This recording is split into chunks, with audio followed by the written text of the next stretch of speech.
Evening session, International Podcast Day Wrestling Edition. Jason Bryant here with you, starting my second run, got my second win, got my second beer, or maybe more, here on International Podcast Day. And in this session, joined by Cody Goodwin of the Des Moines Register and host of In the Room, a wrestling podcast right there on your screen by the Des Moines Register. He's a young guy. He's won some wrestling writing awards. He knows wrestling. He's got a podcast. We spend time drinking beers together. It's good to have you on. It's a long time no see. All of 72 hours. I was going to say you were in Iowa not very long ago. I was in Iowa. I was in the great part of Western Iowa in Sioux City. Night of Conflict. Had a chance to talk with Tony Hager from IA Wrestle about that for an hour on Hager's Happy Hour earlier today, as I finished up a 9-hour run. Granted, I had 30. Okay, so it was like 8.5 hours, but the 30-minute break was like after the first 30 minutes. So 30 minutes on, 30 minutes off, and then 8 straight hours. Not going to be doing this again, I can tell you that. But you know what? I was going to say, what's the longest podcast you've ever done? 9 hours. So that stream, and oddly enough, I've got the download from Twitch, so I'll cut it up. And this has been a learning experience, because at some point, let me look at my text, because when I sent my wife a text upstairs, I said, where are we at? Let's see, where'd you get the mail today? No. What do you want, coffee for breakfast? Okay, where are we at? Yeah, at 3:00, I go, when you get a sec, can you bring me my eye drops for my travel bag? Because I'm just like, oh my goodness, they were driving. You've got the specs on. I had LASIK about 10 years ago, so the dry eye was weird, because I stare at the screen a lot during the day. You don't actually have to stare at a screen until you stare at a screen. I'm refreshed though. I got some noodles. I got a nice little key lime pie sour here from Prize Brewing, and I can't indulge too much, because we still got a happy hour to host with Tony Rotundo later. But anyway, I've done all the talking. Cody Goodwin, welcome to the show. Welcome to International Podcast Day. I am still kind of a podcast rookie, so it's actually been really fun to kind of tune in and out throughout the day, because I've had some other stuff I've had to do, but I've tried to keep the link up and have it playing in the background. And it's been really fun to kind of listen to kind of how everybody goes about their process and what they use. And whenever I get a free moment, I'll take some notes, just like, oh, that's what they're using. That's the kind of mic they're using. That's the process they go through. Like, how do they plan this stuff? And my podcast is probably a little bit different than what some of these other guys do, like Ryan Warner and kind of like what you've been doing. And I forget his name, but the guy that you had on right before the break, Appalachian State, I'm pretty sure. But just like, little bits and pieces here to try and, hopefully beef mine up as we get ready for what's going to probably be a shorter wrestling season, but a wrestling season nonetheless, which, you got to be ready to go and pump out that content, right? Content is king. And one thing, being in the newspaper industry, I was listening to Kyle and Andy's show On the Mat with Track Wrestling. Kyle joined in very early. I think he was the 10 o'clock or 10:30 session, and was talking with Mike Finn from Win Magazine about, back in the days when Mike comes from the sports information field before he got into wrestling coverage full time, and Andy being at the Des Moines Register, being at the Iowa City Press Citizen, and gone are the days of filing one story and it being done. You're coming through in a time where journalists, it's not been file one and dones. I mean, since your career coming from Missouri, like, you got so many different things to evolve with before you even start. So talk a little bit about how, the old school journalists, I guess I consider myself part of that ilk, because that's when I came through. It was one and done. Social media was just getting out there well after I was gone from the newspapers. But when you go in and work for a newspaper, your workflow isn't just, again, one and done. So explain what it's like on a day-to-day basis covering the sports that you do for the Des Moines Register. Yeah, so it's predominantly wrestling, but it's a lot of, I'll do high school sports here and there, especially like football in the fall. And then, Iowa is the only state in the country that does high school baseball and softball in the summer months. So we get to do some of that too. And then all the state tournaments in the spring with like track and field and soccer and all that fun stuff. But it's predominantly wrestling, obviously. And so, I guess people of my generation are, I don't know if lucky is the right word, or maybe it's just the way we came up. I mean, I had my first Facebook profile when it was after my freshman year of high school. It was around the same time that I first created my Twitter account. So like, we kind of grew up on social media, right? And so like, that's not quite second nature, but basically for us, or at least people of my age. I'm going to turn 28 in November. And so like we're used to, kind of going to Twitter or Facebook or, these social media platforms to, find our news. And like, I'm probably different than other people my age because I have a Des Moines Register app. I have a USA Today app. I have a New York Times app. I read the Kansas City Star every day because that's where I'm from. And I want to keep up on what's going on at home. But like, getting, sharing our stuff through social media, doing the live update thing via Twitter, like at least like I probably use that more primarily to like interact with people who read and people who follow and people who consume our content. That's not really that big a deal to me. And I know that my family has been very, very, very good about the fact that like my phone is in my pocket and if it buzzes, sometimes it's just somebody responding to a tweet, sometimes it's an email, but they know that I'm probably doing something. And so like they've been very good about, me just, it's probably an addiction. Let's call it what it is. And so, just being used to constantly being on, it's not like journalism today is 24, where you work 9 to 5 and you can leave your stuff at work. Like I'm almost always on the clock because you never know when news could break. You never know when, you have to see something and maybe there is a response to it or what does it mean? And sometimes a lot of, especially in the wrestling world and really just the sports world in general, something happens over here. Well, what does it mean over here, if anything? Right. And so like, being able to explain that, like, I think one of my podcasts earlier this season was just kind of like an explanation about like, Penn State had a handful of injuries. Well, what does it mean to Iowa? And it was one of the most listened to podcasts that I had, because Iowa people were it's a rabid fan base and they're so fanatical that like, oh, something happened to Penn State. What does it mean for us? And that's, like they felt like they had to listen because, what does it mean? Does it mean anything? And, in the grand scheme of things, it really didn't mean a whole lot at all because Iowa was just kind of that team this year. But, it's been really kind of fascinating. And it's, when I got into journalism, I started at the Daily Iowa, and I guess that's technically my first journalism job, the student newspaper at the University of Iowa. Everything that I was doing seemed so, like I was used to it. Like I was used to, tweeting out my stuff. I was used to live tweeting. I was used to interacting so that when, I landed at the Ames Tribune for a year and then I came to Des Moines, that was part of the interview process. Like, hey, how do you feel about this, that, and the next? I'm like, yeah, like I do it, like I'm active, I'm social, like I, have no issue interacting with people who consume our content and who read it because, it's another way to create that connection with readers and people who consume the content. And it's a really, part of me thinks I think it's a lot of fun, to be honest. Like I do the weekly mailbag during the wrestling season, and I get a real kick out of that because people, they'll send in interesting questions. They'll send in questions that are at the top of my mind. They'll send in questions that I hadn't thought about. And it really kind of gives that particular exercise, the mailbag, really kind of gives me an idea of what people are thinking and what they want to know and what they want to read and what they want to hear. So that kind of helps me enhance my coverage. And so then, adding in a podcast this year that I hadn't been doing the last few years, kind of an extension of that really. And so long-winded way of saying that, just being on social media and being kind of attached to it, I think it's a lot of fun, but it's also like, that's just kind of part of the job now. Like you got to be able to be on these different social medias. You got to be able to talk to people. You got to be able to interact with people and, because you really don't know what people want to read until they tell you what they want to read, or they show you what they want to read, or they show you what they want to consume. And, the podcast by extension, like it's been an extension of my wrestling coverage. But it's really kind of helped me understand what people want to know and, how they want things to be delivered. And, in that sense, it's been a lot of fun. It's been really entertaining. Doing a podcast has been challenging at times, but I've kind of enjoyed it. I've really enjoyed it. And so it's been fun. Just kind of, I don't know, some weeks I make it up on the go, right? Like I figure it out as I go, which has been part of the fun because you kind of never know what you're doing until you do it. Right. Yeah, you've got the mailbag, which sometimes, and dealing, and we talked with KJ about this earlier, he's from the Cedar Rapids Gazette, also has a show, Pinning Combination, that's tied to their newspaper, much like In the Room is tied to the Des Moines Register.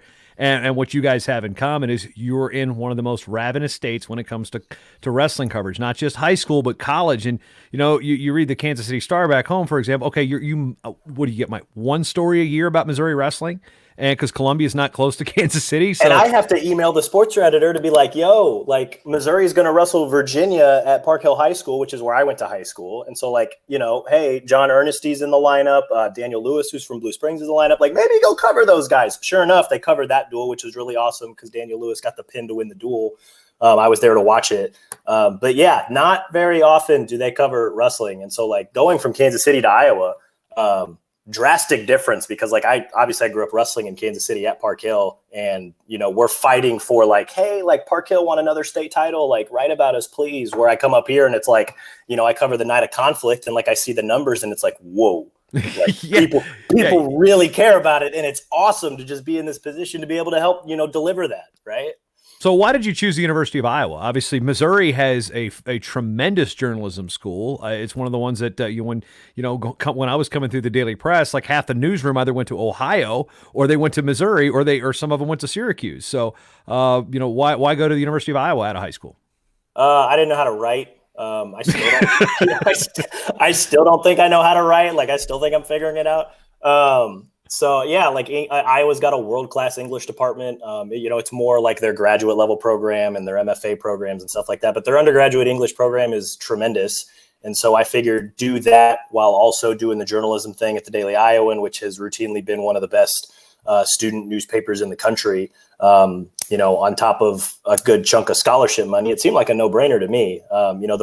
Getting to cover wrestling there, I mean, it was almost by accident, really. That was the beat I was assigned. And, with my wrestling background and just the fact that I knew what was going on, and I know that there was a readership there. And, after that first season, I was just like, wow, that was a lot of fun, and just by just dumb luck, I just kept covering it. I covered it for 3 years while I was there.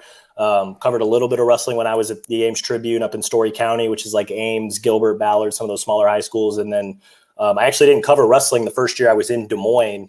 Chris Cuellar did, and then he left for another job, and that opened it up for me, and we did some restructuring, and then I've been here ever since. And so a little bit of dumb luck that I even got to start covering wrestling, and then a little bit even more dumb luck that I got to be in the position I am now.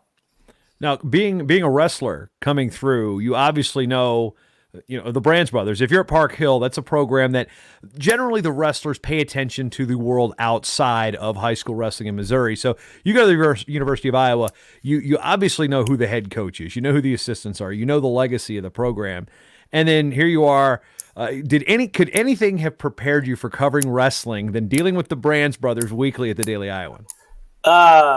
No. That was like a master class of because we knew of Tom Brands. Like my earliest wrestling memory is Tom winning in '96. That's just, and I don't remember much of it other than, him winning and he got his hand raised. And then when he takes the smile, or when he's smiling afterwards, because he does smile every now and again. I don't think people realize that he's wearing his mouth guard, and it looks like he's got kind of like a buck tooth thing going on with his mouth guard. And so like I remember that, and so like I knew the name. We hear all these crazy quotes and how just intense these guys are. And then you're there with them and you talk to them and you're in the room with them and you talk to them after, like a duel or something, good or bad performance. It's always, that intensity is very palpable. And so then you go through that and then, you're trying to write up different stories. And so you talk to Tom Ryan from Ohio State, for example, or you talk to Kevin Dresser at Iowa State now, or you talk to John Smith at Oklahoma State. And it's like, man, okay, I can talk to Tom Brands and I can walk up to him and shake his hand and ask him a question, and everything else is gravy. Like I'm not scared of asking anybody anything ever again, because I know that I can walk up to Tom or I can walk up to Terry and be like, hey, let me pick your brain about a few things. And they're like, cool, yeah, for sure. They're really not as intimidating as probably some of the stories that people have heard. But dealing with the every now and again you get a crazy quote like, CAMBUS is the most efficient organization on the planet because Kirk Ferentz said so, or just, talking to, Caleb Young talking about banana peels. I mean, just covering the program as a whole, you got to be ready for everything or anything. And it's which makes it a lot of fun because you really never know what you're going to get. And so it's easy to kind of watch the wrestling and break it down, but then just another, fun part of covering them. And that's actually been a really cool aspect of the podcast this past year. is that like they were that team, right? And they were just full of fun quotes like Canvas and banana peels, and Tom Brandt's talking about pickles after they beat Iowa State. And, you get to lay all those down on an audio track, and it's one thing to, type them up and tweet it out, but then it's another thing to be like, hey guys, listen to the podcast. You can actually hear them say it. And there's a lot of wrestling fans that really just love that. And so it was absolute masterclass in terms of, getting to cover wrestling. Because if you develop the courage to walk up to them and talk to them about anything, everything else is gravy. It's pretty awesome. It's been a lot of fun. Yeah, masterclass, probably a good way to do it, because you get Fat Cats, you get Sammy Brooks with the mullets on Big Ten Network. I mean, you really have, and it's weird because it's like, I know the F word around Iowa, fun, usually gets dealt with Penn State, but this was a really fun team to watch this year. And then you got guys that aren't, in the lineup a lot. And then they've got like Moody. Oh my goodness, this kid he had the mugshot of the year in the team photo. So you got those type of personalities that are developing stories behind the scenes too. Now, to get into the journalism question, we touched on this a little bit once we were done with the night of conflict. And there is a question, I'm going to pop it in here. It says, with Illinois football players moving to Iowa for football, do you see this as a trend potentially for wrestling? And by the way, a little podcasting 101. Podcasting 101. Check the clicks. I don't. So like, it's really hard to tell right now because like Illinois came out very early and said, we're not playing football. And so that allowed a lot of the other kids that play football. Like I know there's a handful of kids that came over from Nazareth. There's a couple others that I think went somewhere else being like, Wisconsin, they're playing high school football. Minnesota decided that they're going to, but not until later. But like, because Illinois came out, we're playing like 6 games up here, I think, or something. I don't know. It's something weird. Like, yeah, they adjusted Iowa's schedule too. So like they're only playing 7 regular season games, and then everybody's in the postseason. So it's going to be like a March Madness 6-week playoff type thing. Which will be a lot of fun. But in terms of a trend for wrestling, like I can see it happening if Illinois says, yeah, no, we're not going to do winter sports either, which I don't know how close they are to a decision like that. I mean, it also kind of depends on what Iowa is going to do, which at last check, they would like to proceed as normal. They were going to have some conversations, I know, this week and next week. So about whether or not they were going to do, or what ultimately they were going to do. But I know that they want to continue to wrestling. So if Illinois says no, I could totally see some kids coming over to wrestle in the state of Iowa, because why not, right? Like I thoroughly enjoyed the fact that there were a lot of tremendous football players that decided to come over to Iowa and play. I mean, there was a kid that transferred from California. There was another one from Colorado. Obviously there were a handful of kids from Illinois. There were some kids that came up from Kansas because they initially weren't playing football, but now they are. So it all depends on what Illinois decides to do. That's kind of what we're waiting on, because as for everything I've heard, Iowa's going to move forward as scheduled, or at least as they normally are. And so from there, it's kind of what do the surrounding states decide. So. Yeah, as you can see, Joe Caprino and Indiana Matt chiming in saying some Illinois kids are in Indiana as well. So going to be interesting with the football. I hadn't heard about this story until this weekend, because we were out there after the event talking about it, and I was like, what's going on here? So that was kind of interesting. Now, as it pertains to the podcast, getting back with what we're talking about here with International Podcast Day, because newspapers have started out podcasts, and a lot of times what we see, and we said this with Brian Reinhardt at NC State, sometimes sports information offices want to do things on the cheap, and newspapers want to do things on the cheap. And oftentimes it's not always, okay, let's put it on this platform. Sometimes you start out being on the low side of things before, like, okay, we need to invest and put this in its proper place. So what have you learned about the podcasting, I guess, backside of things? Not necessarily the industry, but how things are uploaded, embed codes, where they work, what your bosses and editors are looking at in terms of the analytics. I mean, how has that kind of evolved in where your focus is? Obviously, the written word and the beats are what goes on the website, what goes in the printed word, but then you've got this little portable device in your hands that can play any audio anywhere around the world as soon as it's put out. Yeah, it's shout out to producers and shout out to people who actually cut up the sound all the time, because I've had to do that, right? Yeah, do your little happy dance, because that's the Cabbage Patch. I'm not quite going to do the Carlton. No, I just developed a lot more respect for people who cut the sound, who produce this stuff regularly. Because my editors, when I pitched this to them, I was just like, I don't know why we're not doing this. We have a couple of podcasts. We have at least at the Register, we have one specifically for Iowa, which is called just the Hawk Central podcast. And then we have another one specifically for Iowa State, the Cyclone Insider podcast. Those are the two biggest beats at the Register, right? At least in terms of sports. And so my thought was why haven't we tried to do this? Why haven't we tried to do either a general sports podcast or even a wrestling podcast? And so when I pitched it to them, they were basically like, yeah, sure, you can do this, but you kind of have to handle everything. And I was like, that's okay, sure. Let's do it. As soon as I said that, I did not realize what kind of mess I was getting into. Not mess in a negative way, but just it's a lot of work some weeks, sometimes when the podcasts are an hour long and you have a lot of cut ups and stuff like that, or, sometimes you lay down multiple different tracks and, it is a little bit of a process every week, but at the same time, I've enjoyed it because I've learned a lot. I don't know if I still don't think I'm doing it right, or I don't know if I'm doing it right, but I know that people are listening.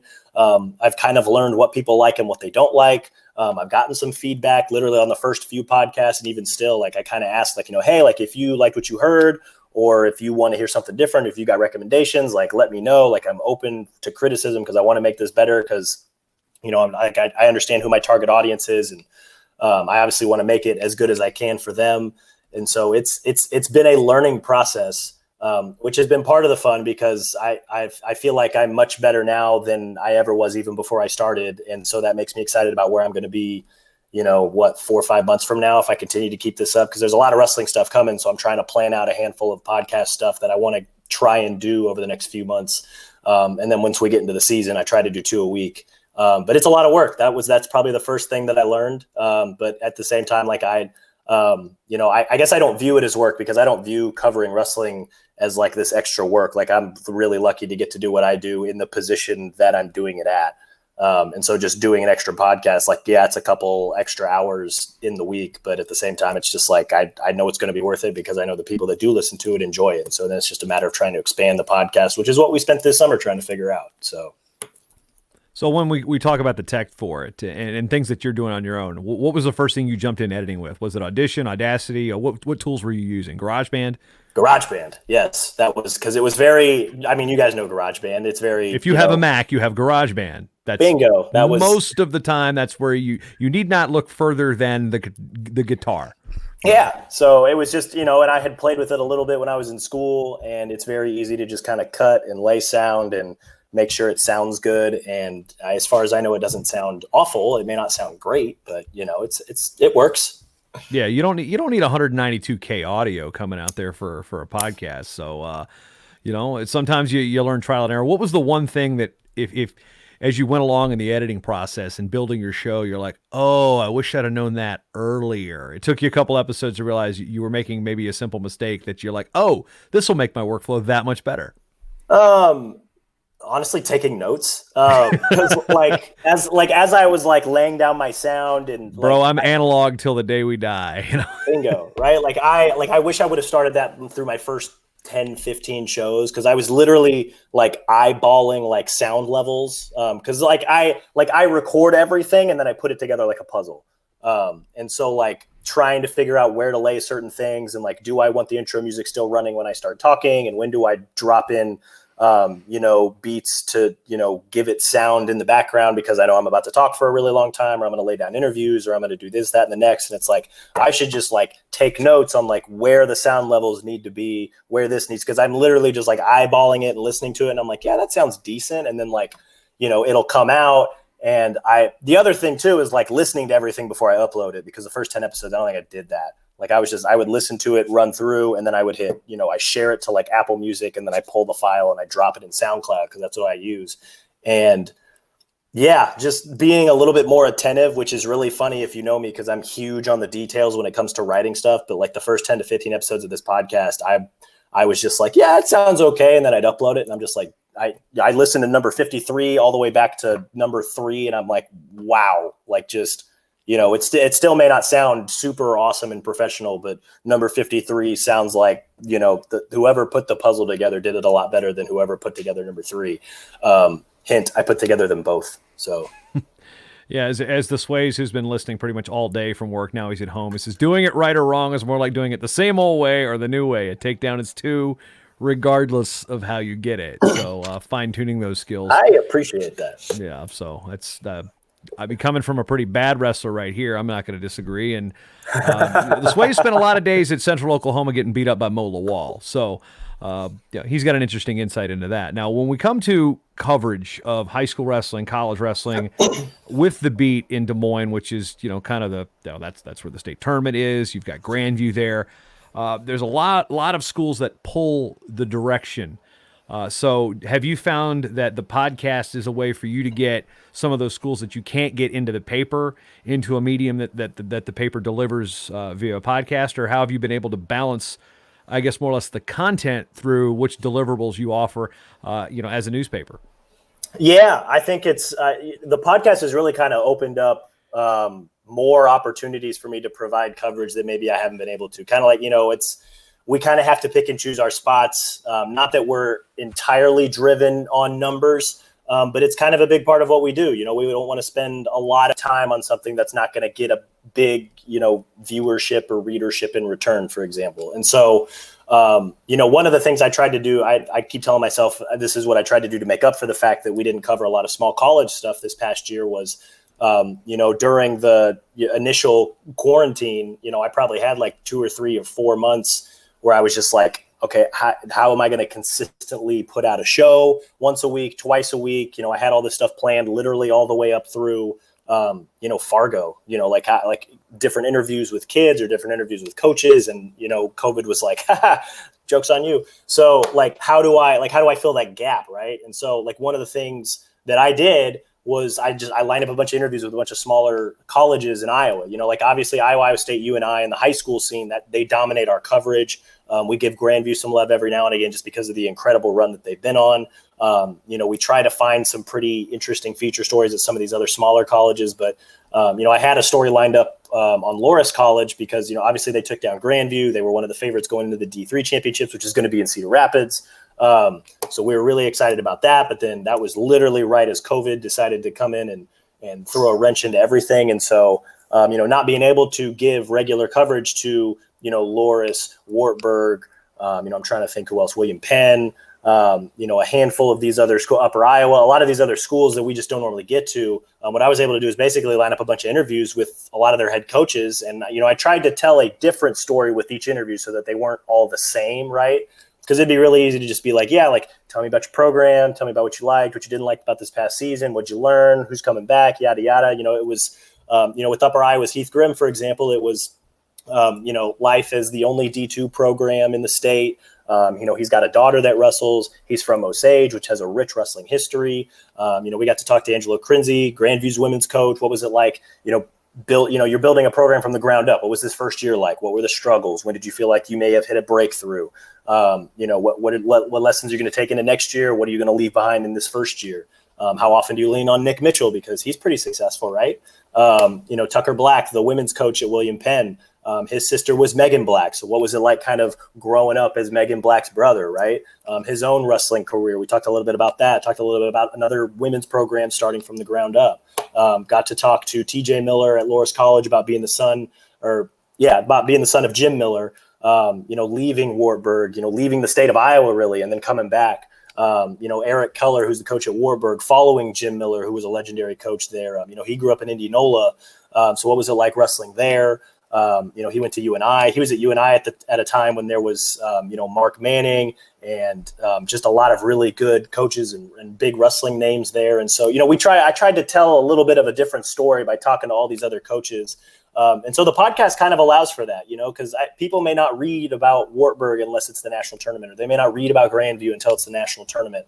But getting this podcast out and talking to these coaches and really talking to them at length about, kind of whatever they want to talk about or kind of whatever I want to ask them or, or this, that, and the next. I mean, they really kind of, it expands the coverage a little bit, right? Because it allows us to go into these things that I may not get the opportunity or have the time to write about, at least in the way that maybe I want to, but I'm able to kind of get all those thoughts out in the podcast. And so there's 45 minutes to an hour of, me and TJ Miller, or me and Eric Keller, which has been really neat. That was really neat. That was a lot of work trying to set those up, because for a time I wasn't covering sports for the Register just because COVID really threw a wrench into how we operated here. But it was really neat for them to make the time. It was really neat to kind of hear their stories. Some of them for the first time, others in better detail than what I already knew. And so the podcast has expanded the coverage in that sense. And so that's been kind of another fun learning experience too. Like, what more can I do with it, and how can it kind of supplement what I already do? A lot of the podcast is finding the right niche and the right listener base. For example, like our team shows, those are shows specifically for those teams. Like Jeremy Barnes is doing with App State, like Brian Reinhardt does with NC State, like Tanner Lipsett does at Purdue. The shows I've got with Virginia Tech, things of that nature. Now, looking at your landscape of what you've got to cover, say you work for the Kansas City Star, say you're back home. Do you think you would have the same success with trying to start a wrestling podcast with that newspaper and trying to cover wrestling like the way you're doing it now with the Register, if you were in that environment versus the one you're in now? Knowing the landscape of Kansas City, no. That's a basketball town. That is, and wrestling is big in pockets there. That's one way that I always describe Kansas City. There's the Park Hills, the Oak Parks. There's a handful of smaller schools or a handful of studs that come out of there. Liberty's been very, very good recently.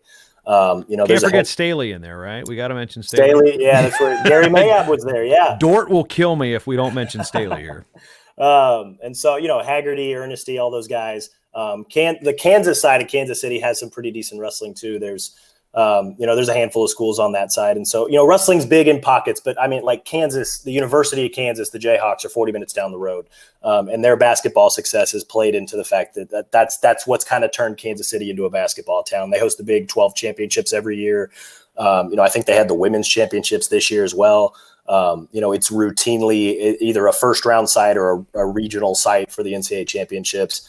It's just wrestling takes a back seat. And so, trying to pitch a wrestling podcast in Kansas City, I would really have to put on my salesman hat and really do a good job selling it if I wanted to get it off the ground down there. And that's just kind of the nature of it. Whereas up here, it's more like, like wrestling's big here. We think you could probably get some pretty good listeners or a wide number of listeners. Like, go for it, give it a shot, see what happens.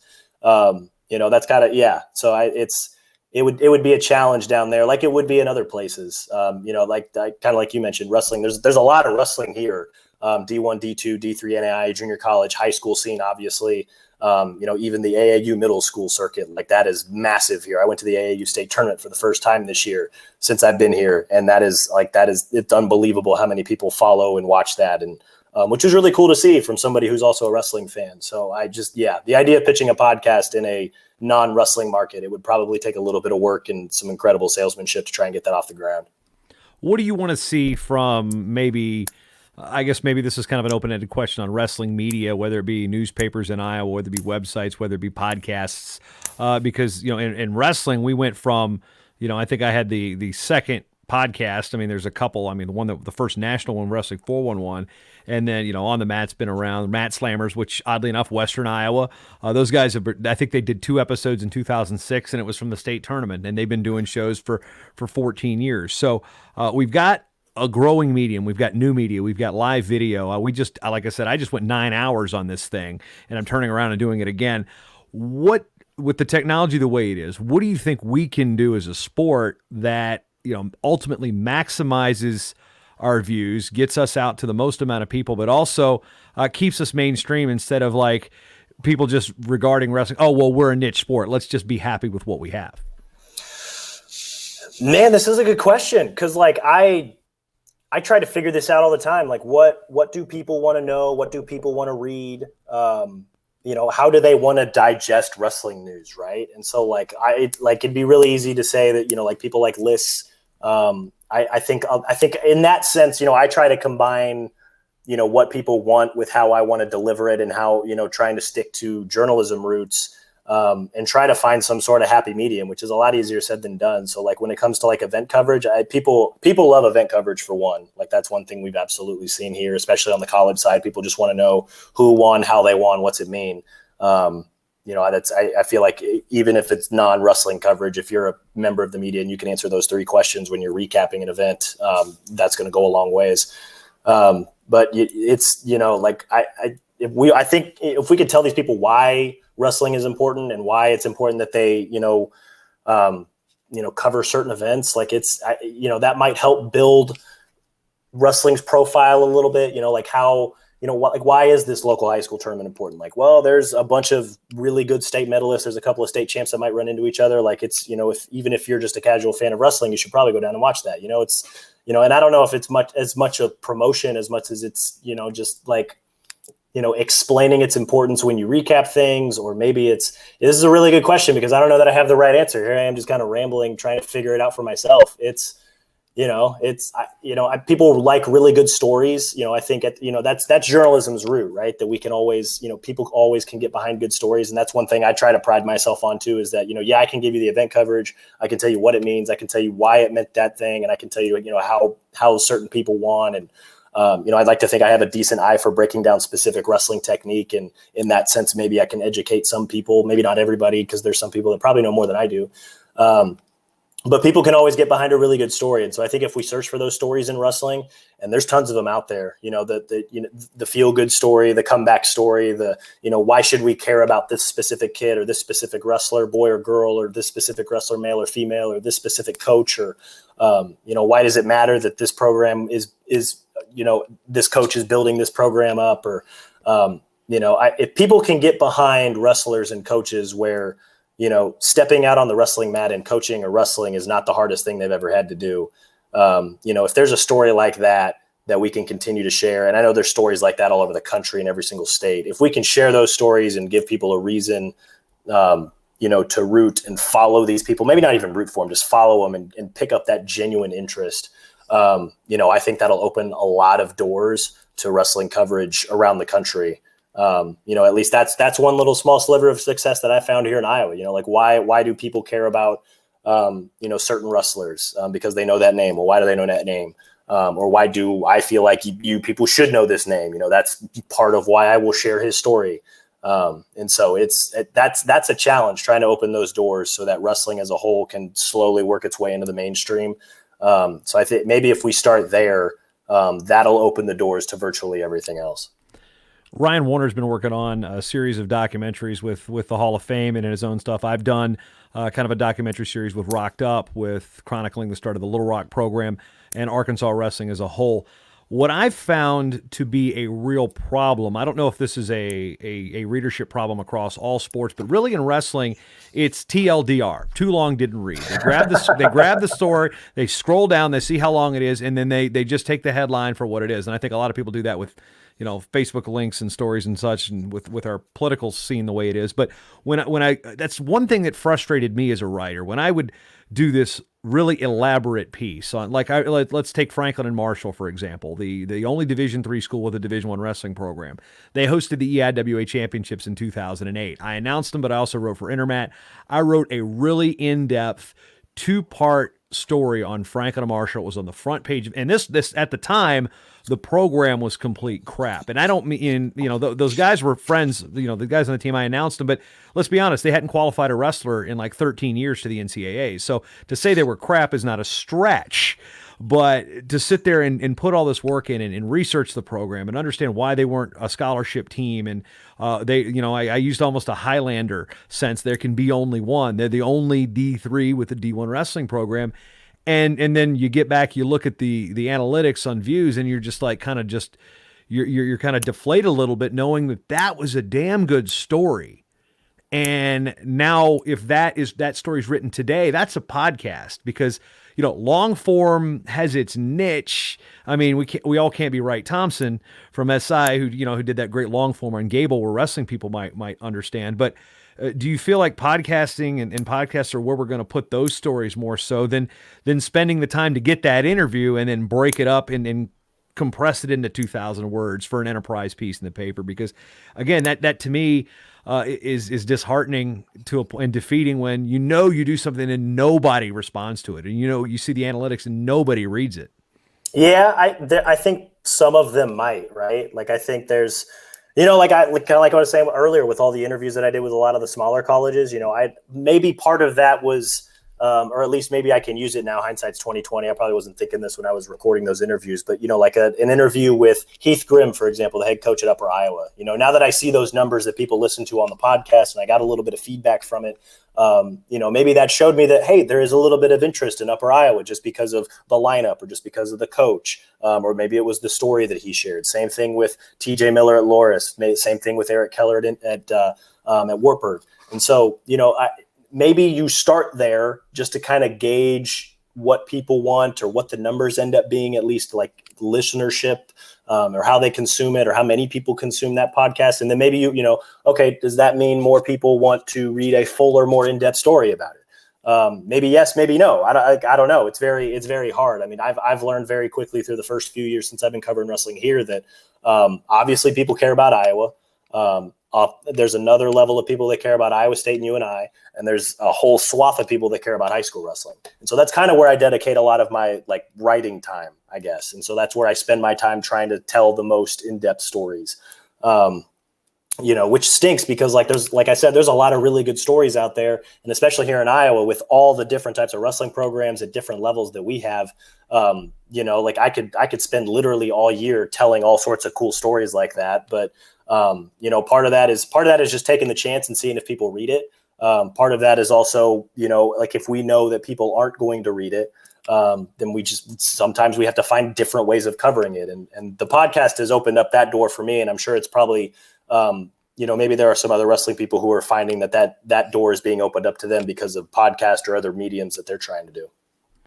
One thing that also I'm looking at is, when you're in a news industry, you want what's coming up, you're previewing advances, things of that nature. But when you look at your content, have you had a conversation, I guess, maybe with staff or internally, talking to yourself, because I'm schizophrenic and so am I, but about what is valuable to the podcast? Are you looking to say, hey, let's do some more evergreen content, an interview that you pick up 3 months later is still relevant, maybe tying it into, like, say Iowa's going to host Iowa State. Well, here's a story about the Cy-Hawk duel from 1985 that no matter when you pick it up will be relevant. I mean, balancing what's newsworthy and what's news now versus a great story that's tied into a news event that you can listen to every day. I mean, how do you balance maybe the creative development of such ideas?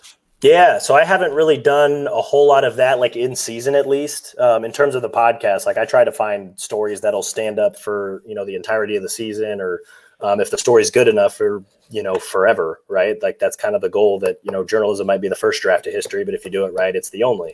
But I don't think I've dabbled much in that when it comes to the podcast area. I've done some like postseason stuff. Like Iowa's Paul Glynn was super gracious with his time. He and I talked for probably 2 hours.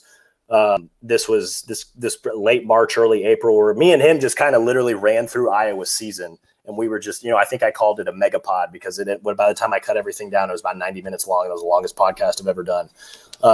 And me and him literally just went blow by blow, starting at media day. And Paul was great because he was sharing all sorts of fun stories and insight. And I was kind of giving off, kind of what I was seeing, what I was thinking. And that's, like, hey, Paul, how accurate was I really? And so that was a lot of fun to do. And so I think, like an episode like that might stand up. A lot of the other interviews that I was doing with some of these coaches, most of them will probably stand up. Like I got to talk with some of the UNI guys, shortly after their season, because they had a tremendous senior class with guys like Bryce Steyert and Taylor Lujan and Max Thompson.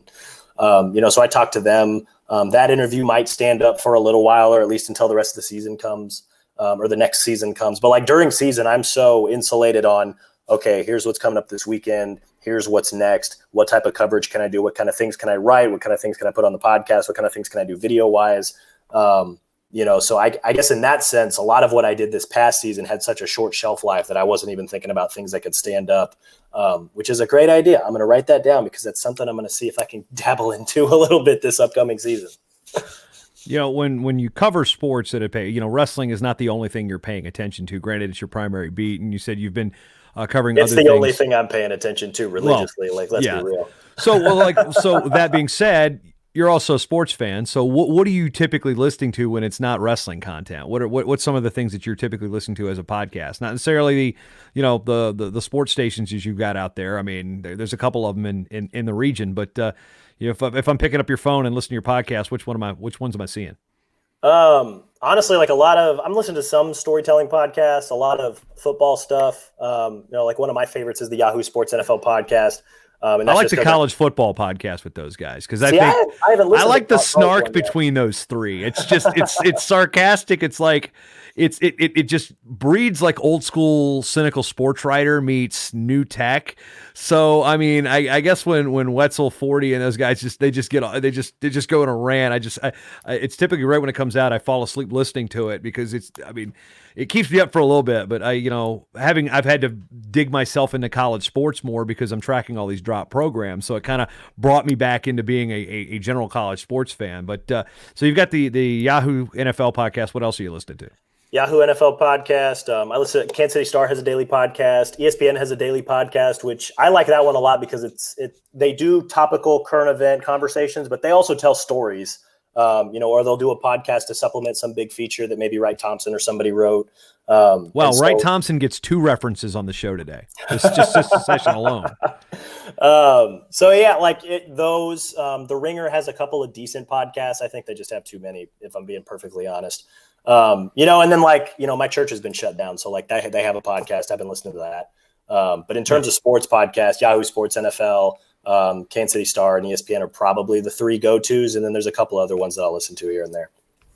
Non-wrestling ones, at least. Yeah. So, I mean, I go into the design, like 99% Invisible is one of the bigger ones that I listen to, but I'm really not a This American Life kind of guy. I'm not people like Reply All and some of the Gimlet stuff, but it's pretty much sports, pro wrestling, I mean, it's our wrestling, we get so much stuff to listen to, but it's hard to keep up with it because again, we've got so many podcasts about wrestling that if you were to listen to every single wrestling I don't know how much time you'd have, because I was curious on how much content that the wrestling community is actually putting out in podcast form, and it is daunting. I mean, just the IRL guys had 2 Night of Conflict previews. You had a Night of Conflict preview with them, and other than that, and so what do you do in those situations where that I don't want to say the word clutter, but there's competition in the space talking about the same event. So, I mean, what sets your voice apart from say somebody else in talking the same thing? If somebody wants to listen to you talk about Iowa, Penn State, why are they going to listen to you versus anybody else, for example? I'd like to think that I bring, at least when it comes to coverage of the Iowa teams, I bring things that nobody else is going to be able to find, or that nobody else is going to know where to go to look for. Right. So like I pride myself on knowing the ins and outs of Iowa State, UNI, and I know virtually anything and everything that's going on with the high school scene, and so that's what you're going to get.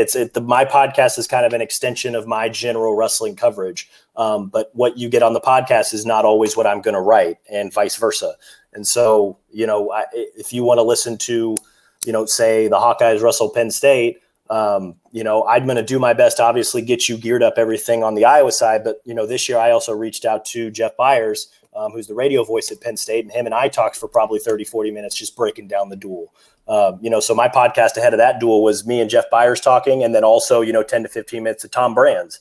That was, I don't know that you're going to get the full Tom Brands audio anywhere else. And I don't think you'd get as good of a conversation at least between 2 people that know their respective beats as well as me and Jeff Byers did. So, just kind of a different, unique spin. That's an extension of, my wrestling coverage at the Register. That's kind of what ultimately my podcast, that's what I was hoping that it would offer from the beginning.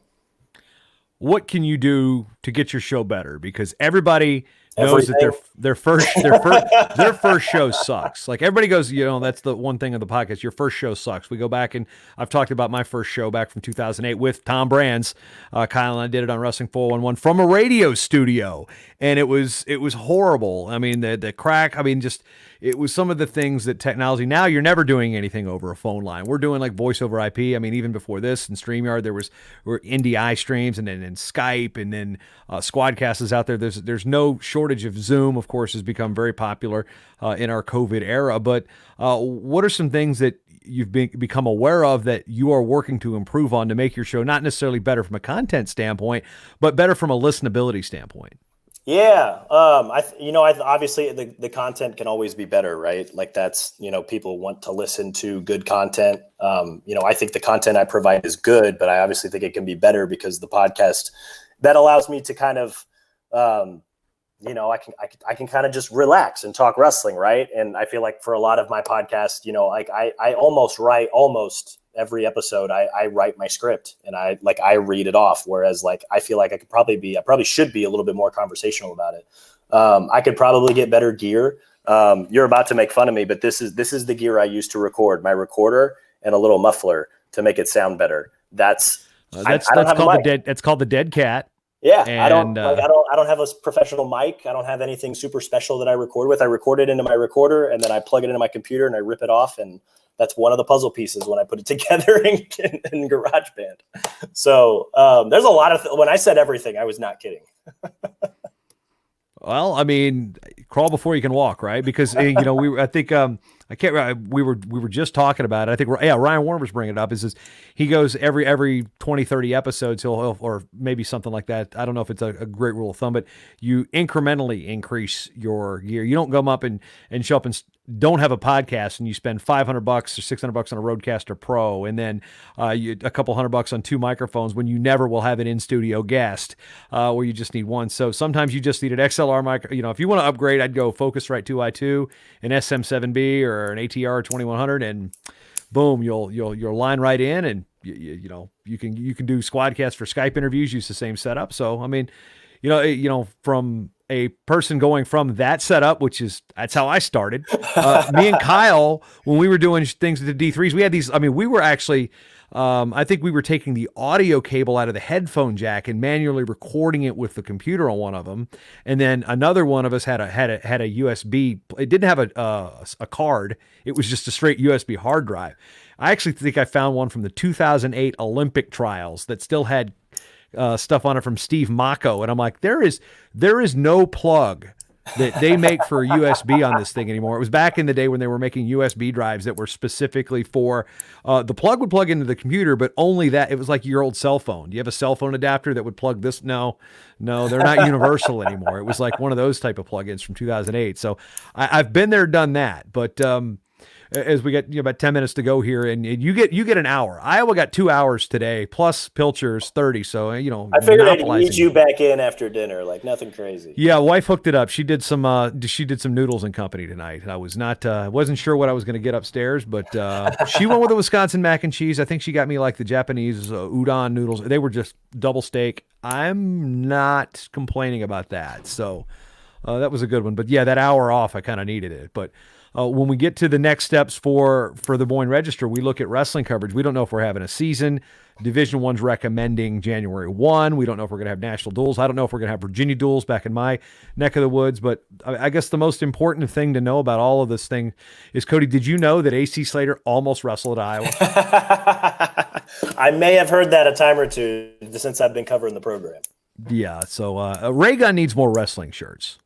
I keep waiting because every time like Fran McCaffrey, Iowa's basketball coach, or like Matt Campbell, Iowa State's football coach, every time somebody like in a position like that says something wild, they immediately come out with a shirt like way faster than the caucus results came in. They had a shirt that was printed and pressed and on the racks before after the caucus had started, but before the results had come in. I don't know why they haven't put like a Tom Brands quote like about pickles or canvas on a shirt yet, because that thing would sell like hotcakes for like a week.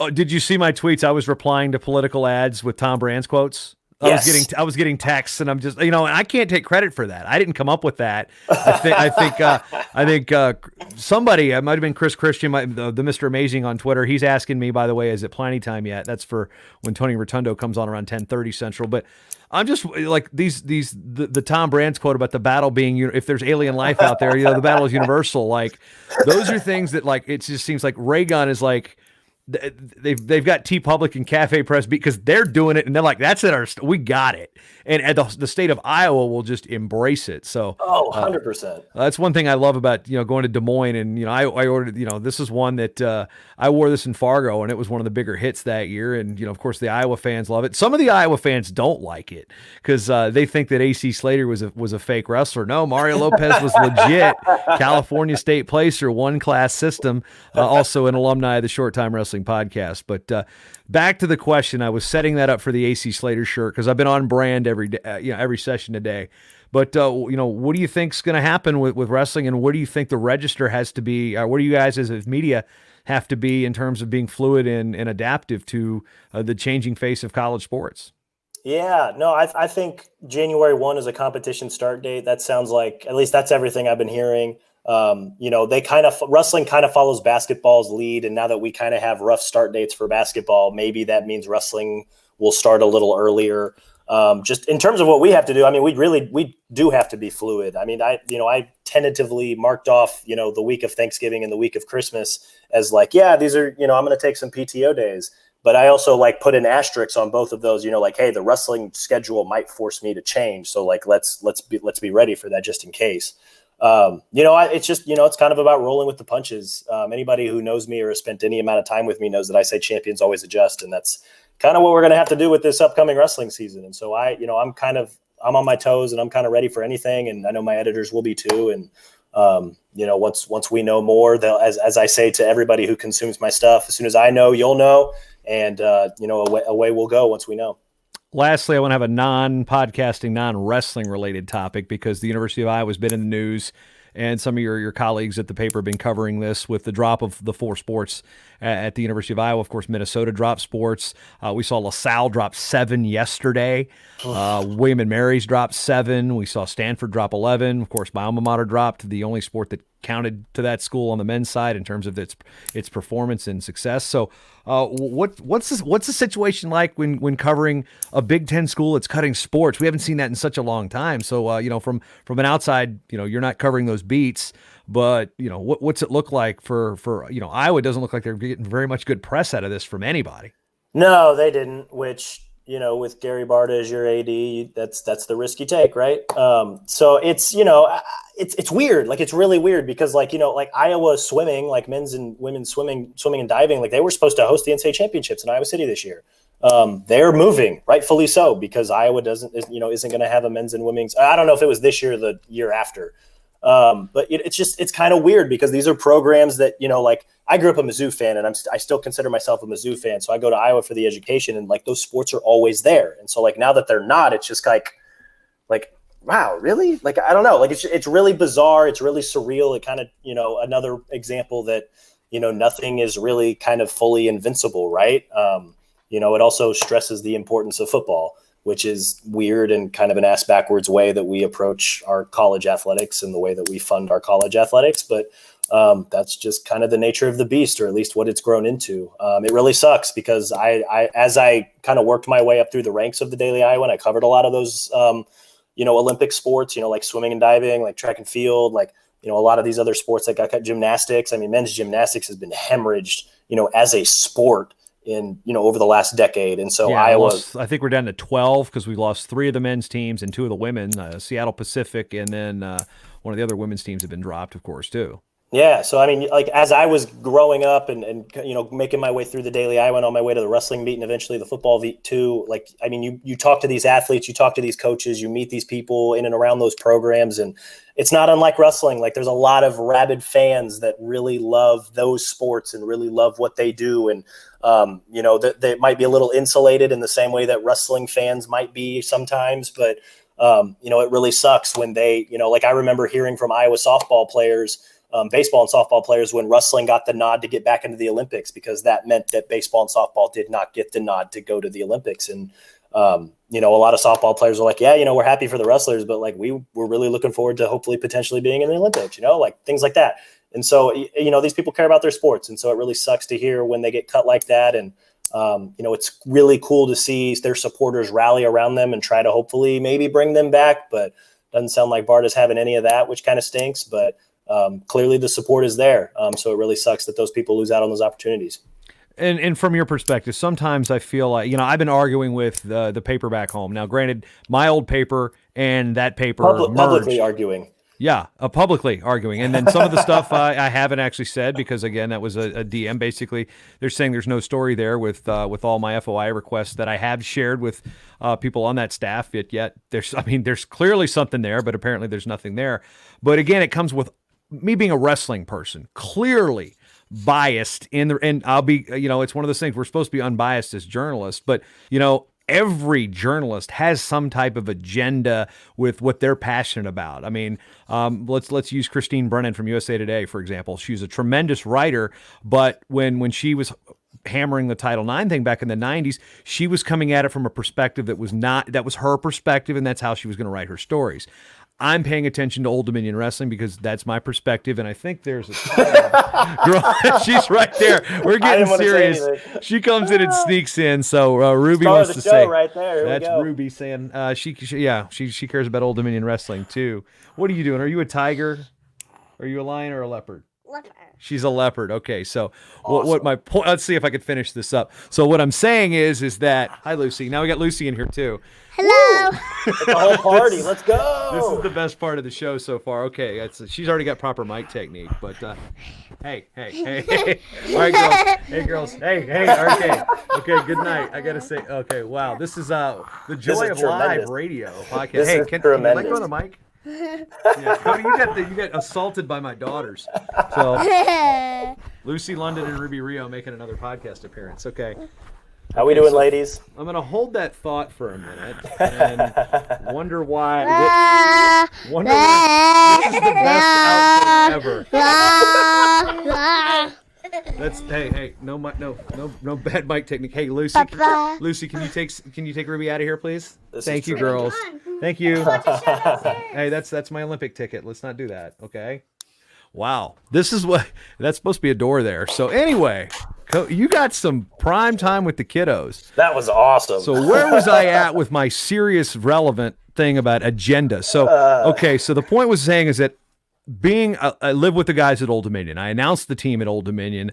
I helped write every one of Steve Martin's emails his first year on the job because he was not the most computer savvy. So you've got that perspective, and then you're a wrestler, and so your perspective on the sport is you're pro wrestling in terms of where what you believe about the sport. So in some cases, when we want to press and the leadership pushes back, well, people are quick to dismiss us because we're wrestling people. We're biased. So how do we get past that to get people to say, no, there's a story here, whether if you're a swimming writer, like Swim Swam is doing a great job covering all the swimming drops, and college tennis, there's some great writers out there, and people on Twitter talk about the cuts tennis has dealt with, but they don't want to listen to us because we're from those sports. That's what we're from. We almost look like zealots in some respects. So how do we offset that with the actual the relevance of the story going on here?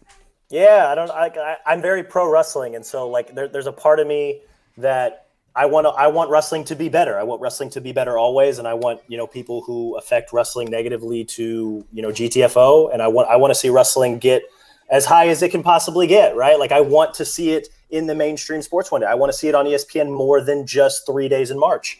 And so I think from that perspective, like how can we make wrestling better? That's what's helped me. Be able to talk to people and for them to maybe take me a little bit more serious as like a wrestling journalist. Cause, the Register brand helps, right? Like it's, I write for the Des Moines Register. Yes, I cover wrestling, but I do write for a legacy news outlet. But then when it comes to covering wrestling, it's, like I'm very, we could go on and on. I know my time's about to run out, but like the girls wrestling conversation here in the state of Iowa, like there's a lot of people that think sanction it, snap your fingers, make it happen. It's just like, well, no, like that's, I try to bring that level-headedness to that conversation because like I am still a journalist, and it's like, it's not as easy as just snapping your fingers. It's, there is a little bit of a process, and there are a bunch of other hurdles that a lot of people maybe aren't seeing because they just want to give this opportunity they want to open up this opportunity for the girls. And I do too, but I want to do it in a way where we can continue growing girls wrestling in Iowa, around the country, as opposed to just like clearing one hurdle but skipping 30 others, because that doesn't do wrestling any good. That doesn't do the girls any good. That doesn't the opportunities that we're trying to create for these girls, that might get lost in the shuffle. And so, like, just always ensuring and making sure that I keep, the capital J journalist in the front of my mind. And that's, that's still primarily my job. I like to call myself a sports writer, but like, I am still a sports reporter. I'm still a sports journalist. There has been a lot of news that I've had to break that I didn't like breaking, or news that I've had to cover that I didn't like covering, because maybe it put wrestling or put other sports in a negative light. But like, that's part of the job. And like, if you approach your job the same way when things are rough, in the same way that you do when things go well, I think people are going to have a lot of respect for that. We could talk for hours on that, and we had a good hour here with Cody Goodwin of In the Room from the Des Moines Register. We'll check in with him as he moves up from his dead cat and breaks out some great wrestling news from one of the toughest beats. You've got one of the toughest beats. You've got Iowa wrestling. You got the great state of Iowa high school wrestling. It'll keep you busy. So, Cody, appreciate the time, and we'll see you next time, man. Thanks for having me, JB. I really appreciate it.